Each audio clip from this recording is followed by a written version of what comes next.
Sri Lanka under its worst economic crisis. Why? Once upon a time, Sri Lanka was amongst the developing nations. Its progress brought it in limelight across the globe. But suddenly, Sri Lanka is undergoing a terrible fate currently as the country's economy has dropped beyond measure. Sri Lanka is under its worst economic crisis. According to the United Nations Development Programme, the nation looks to be on the verge of a humanitarian crisis. Such is the crisis that the island nation is not able to organize exams of students due to a shortage of paper.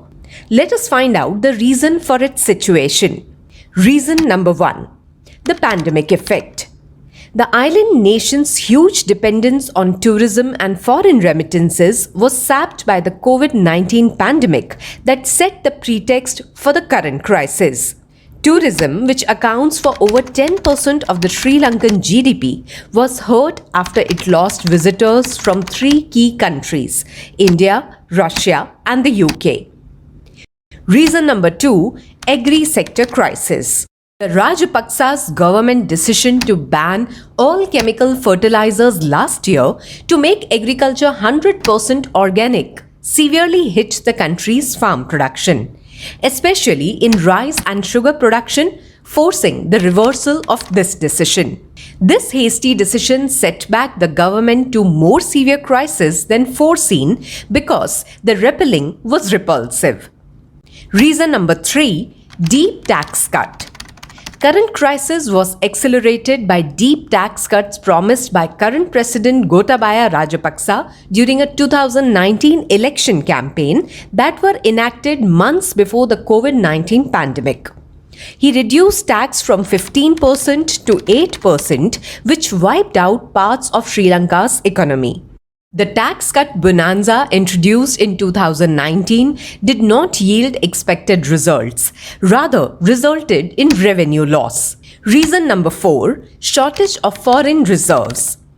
For a nation largely reliant on imports of energy supplies, food grains, essential commodities and medications, having a foreign reserve of just $2.31 billion is a financial nightmare for the government.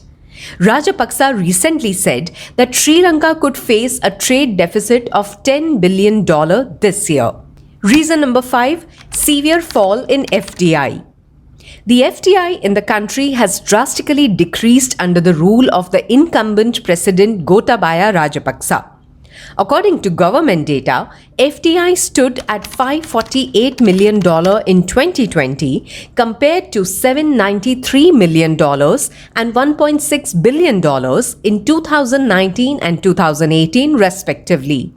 Reason number 6, slipped by pursuing Chinese prosperity dream.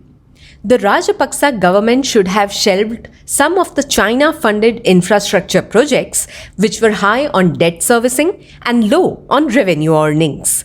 Sri Lanka's total external debt surged to more than $45 billion, of which around $8 billion was from China. Sri Lanka borrowed $1.2 billion from China to build Hambantota port. The island failed to run the port and to pay the debt back to China. India's efforts to help Sri Lanka. In February 2022, India had extended another LOC worth $500 million to help Sri Lanka in purchasing petroleum products. India has also announced the development of 3 wind farms in Sri Lanka with a budget of $12 billion. These will be in 3 islands off Jaffna. Indian Oil Corporation (IOC) has decided to release 6,000 metric ton of diesel to help Sri Lanka fight the power shortage.